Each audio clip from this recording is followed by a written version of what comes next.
Hello there, I'm Scotty. You're not welcome back to the Smallville Retrospective. We're on season 4, episode 3, Facade. Yeah, this one happened.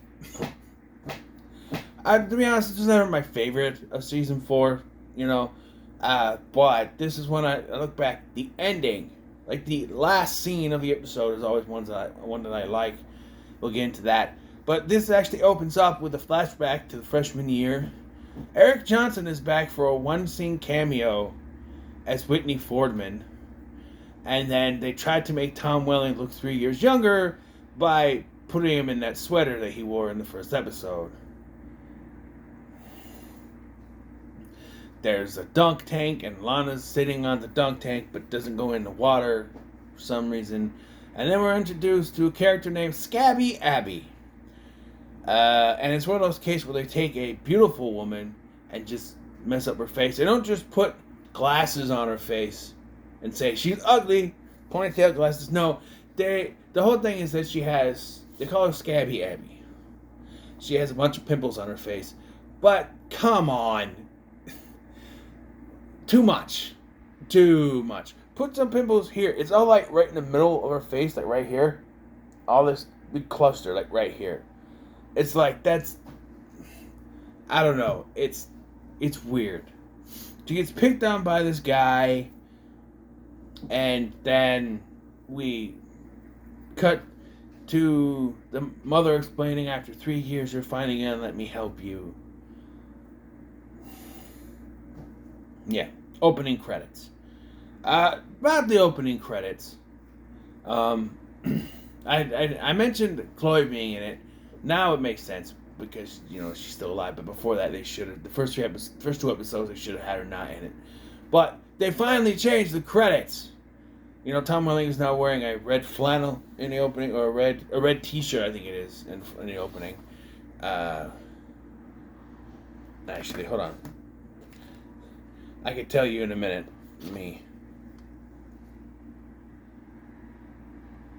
Let's play. No, that's fast forward. Going into the beginning of the next episode, just so I could see the opening quick. Sound off, of course. The next one. This is the one I remember. You member?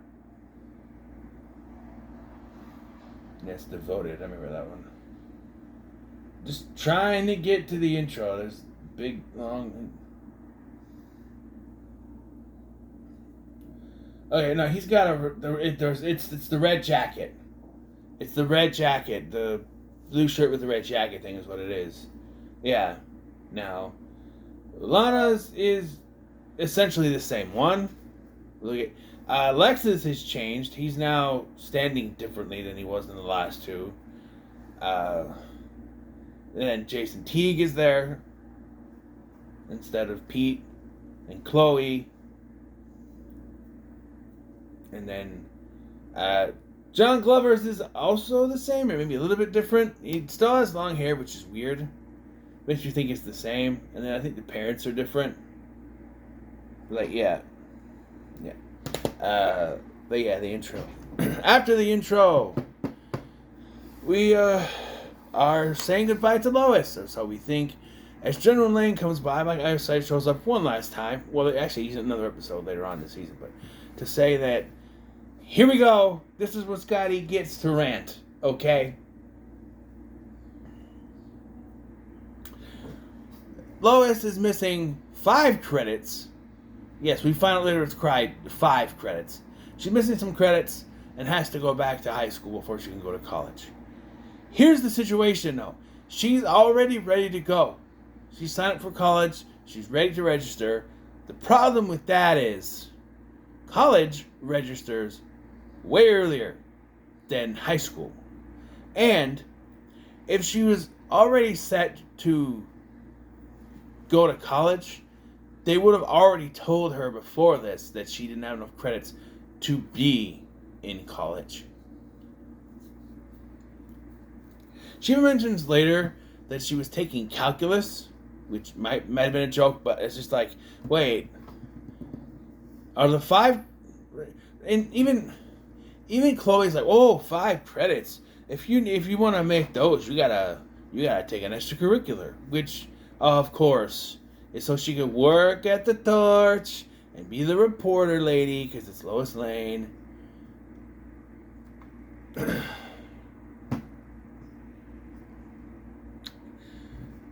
I don't know. Do we need Lois to stay? I feel like once we find out Chloe's alive, her purpose on the show is done. She can leave. Because of all intents of purposes, you've already fucked up the timeline by introducing Clark and Lois to each other before they're actually supposed to meet in Metropolis. In my opinion, this is when the show started becoming less of it's Clark Kent before he became Superman, and we're just going to throw anything DC related in here when it comes to it. And Lois was the start. Is that, like I said, they didn't know if they can get Lois, and now they got her, and now they won't get rid of her. In my opinion, after Chloe was found, she's going to say goodbye. Maybe beginning of this episode, she says goodbye. She leaves. She's gone. And we don't see her again until it's time to end the show. Right? A lot of people will get mad and say, oh, but no, Clark and Lois' relationship. Well, first of all, it takes too fucking long for their relationship to start. Because the writers are too hung up on Clark and fucking Lana. But also, it's just... I'm a stickler for continuity and stuff. And in Superman, they don't meet until he first shows up at the Daily Planet. They don't know each other. Even Man of Steel throws that kind of continuity out of the place by them already knowing each other before he even joins the thing. Like, you know, he's Superman and she somehow figures out he's Clark Kent, which is dumb. I'm just saying. If she meets Superman first and then Clark shows up at Daily Planet, it's one thing. But I don't know.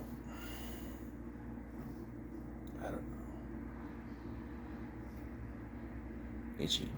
But anyway, yeah, so now she's got to go to school with them, which is absolutely stupid, and it's only because she's probably the Pete replacement.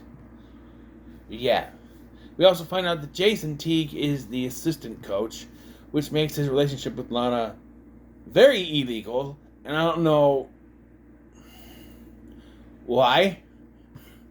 Why did he take up this position? Like, what? If he, like, she shows up, she's like, oh, I could get suspended. She's like, I could get fired. And then Clark walks in. All of a sudden, Clark now wants to be a football player again, I guess. And, like, it just retreads some of the stuff that they had in season 1. Like, we've been here. We've done this. Why are we going back to it?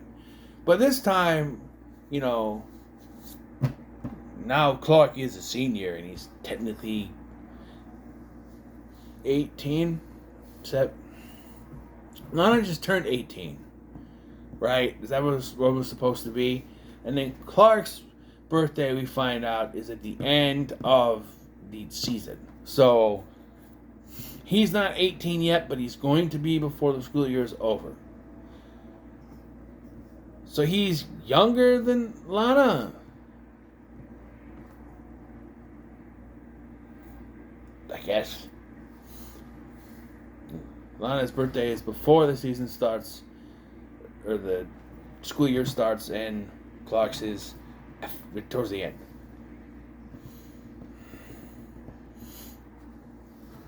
So he's 17, but he, you know, supposed to be 17, and he can make his own choices, I guess. There's a whole through line with him and Jonathan. Jonathan's mad with, like, but, like, wasn't the whole thing in the first season about how he had to have Jonathan sign permission slip, and he just gives it, and like, oh, your dad doesn't know you're here. Who signed the permission slip? His mom? And he signed it? If he's 17, which in some states can technically be the legal age of consent, but I guess if you're a senior, you don't need it. I don't know. But, he keeps his cool out there. They try to mess with him, but it doesn't work, of course. But, Scabby Abby shows up again, and she's gorgeous because they took the goop off her face. And, it's one of those situations where they take a gorgeous woman and just put stuff on them and don't, it's never just a normal looking girl or someone with actual facial problems and they have different actresses. No, it's the same. I don't know. And I guess that would be costly to do that. But, I'm sorry, dry skin is really itching my arm here. It's bugging me. Bugging me. Yeah, so the guy that picked on her when she was a freshman now has a crush on her. And I'm sitting here thinking, they should have kept this character around. Like, when she first shows up, Clark is obviously interested in her. Right? And then they only use it for this episode despite the fact that they say Abby will be back next week. We don't see her again. And again, she's one of those characters that was technically has been there the whole time, but we never met them until now. Same thing with Brett, football player guy. He's been there the whole time, but we haven't met him till now. And, yeah. That's the whole thing. But they sneak away to the shower. I should point out that Lana does see them canoodling in the hallway. Sneak away to the shower. We got this bubblegum pop music playing in the background. As they're taking their clothes off, of course. TV, we don't see nothing. But she kisses him. She feels something weird. And then only he is able to notice that there's something. His face is decaying. Or something. They try to explain it. And something about serotonin levels or something. Like, maybe he's only seeing, I don't know. He's freaking out. And he freaks out so much that he runs out and gets hit by Lois's car. By the way, Lois has a pretty cool car. It's a convertible. In Kansas. Yeah, that's not a smart idea. The Midwest is not a good place to have convertible cars. Let me tell you. If it's not snow, it's wind. And bugs. And, you're driving with your top down, you're going to get, especially, in the Midwest, there's a lot of dirt roads. There's dirt roads, there's gravel roads, gravel popping up, dirt flying up, especially, in the countryside and stuff. And then you got wind and bugs. Good God, bugs. You're going down the freeway or something in a convertible, now you're going to be eating bugs. Even if there's a windshield, they're going to find a way. Okay? I'm just saying, the Midwest is not a good place to have convertibles. My grandpa had a Corvette that he wouldn't use it normal. Like Lois was using her convertible. He would take it out for driving when it was nice weather. That's it. Otherwise, he'd keep it in the garage. He had a place to keep it. That's it. He wouldn't, no. And yes, I was too fat to really fit in it. I felt so smooshed in that thing. But it was a nice car.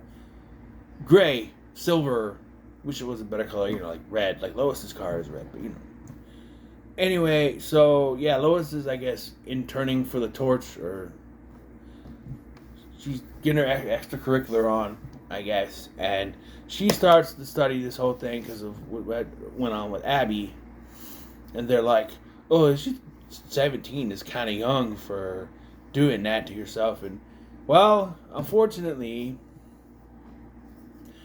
I guess if your parents are okay with it, and of course her mom was, they did that. I wish women would just, I get it if you had that thing on your face like she did, I understand that, but actresses that do that, like, they were already gorgeous, like Jennifer Aniston, or Goldie Hawn, or yes, I think Goldie Hawn used to be a gorgeous woman, and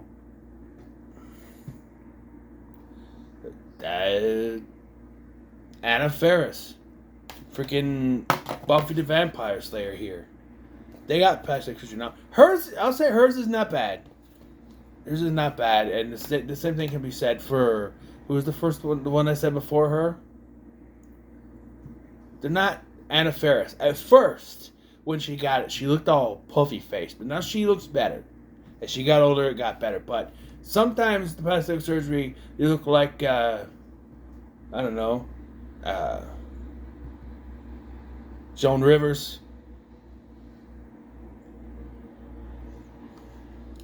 Or, what other botched plastic surgeries can I say? Courtney Cox. A woman is barely 50, and she looks 70 because of, well, I don't know. I'm just saying, sometimes you should just, and again, Courtney Cox was a gorgeous woman back in the day. I don't understand why they had to, I don't know. Vanity is a dangerous thing. You know, people get the Botox, and they're like, I'm pretty. You know, I don't know. Plastic surgery is a touchy subject. I don't get it. I won't get it.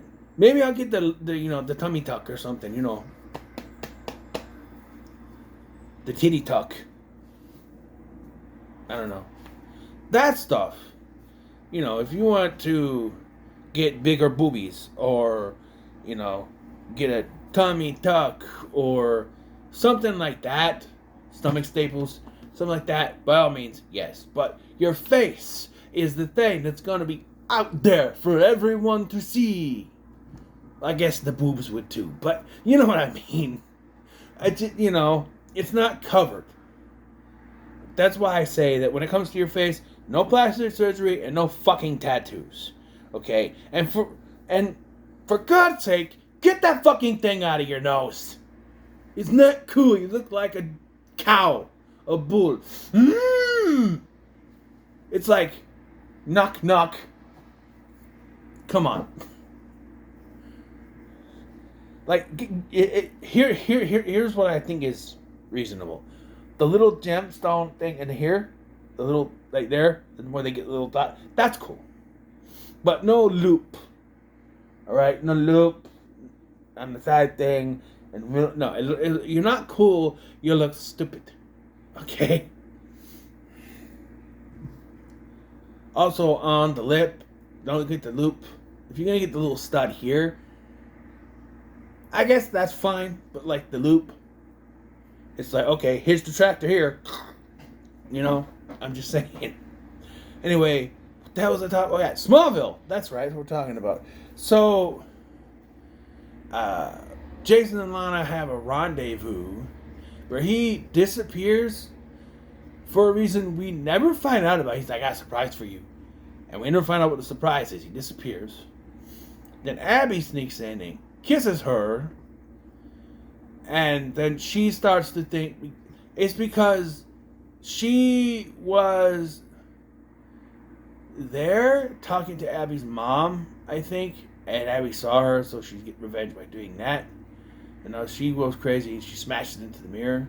And then Jason goes to visit her, but Lex goes to see her and catches in there and has to make up a story like, oh yeah, the school sent me to make sure she's okay. Obviously that's not.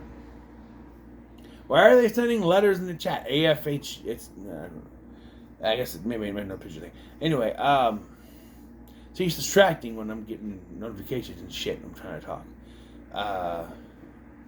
So Lois decides she's going to go investigate, and she